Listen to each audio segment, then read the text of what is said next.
उन्हाळा संपत आला, परंतु मला मसाला काय करायचा झाला नाही. मग शेवटी एकदाच्या मिरच्या आज आणलेल्या आहेत बघा. तर मस्त अशा लवंगी मिरच्या आहेत. पातळ आवरण आहे याचं आणि खूप झणझणीत तिखट आहेत. तर मी बेडगी मिरची काय याच्यामध्ये टाकत नसते.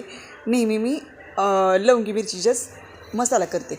तर इथं मी 2 किलो मिरच्या आणल्या होत्या. त्याला अर्धा किलो धन आणि अर्धा किलो खोबरं आणलं होतं.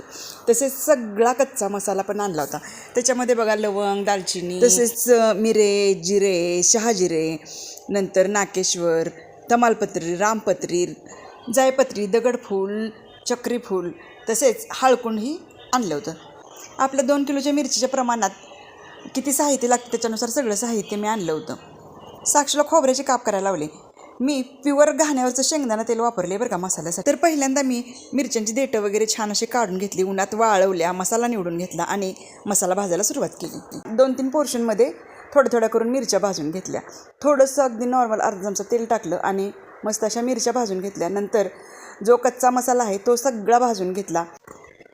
कांदा मी उन्हात वाळवून ठेवला होता, त्यामुळे वाळलेला कांदा तळायला एकदम सोपं गेलं.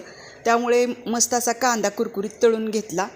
परत खोबरंही छान असं सोनेरी रंगावरती तळून घेतलं आणि हे सगळं एका पातेल्यामध्ये भरलं आणि शेजारीच डंक आहे त्या डंकावरती मी हा मसाला करण्यासाठी गेले.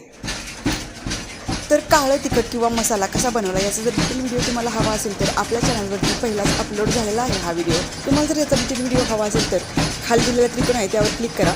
तुम्हाला व्हिडिओ आपोआप मिळून जाईल.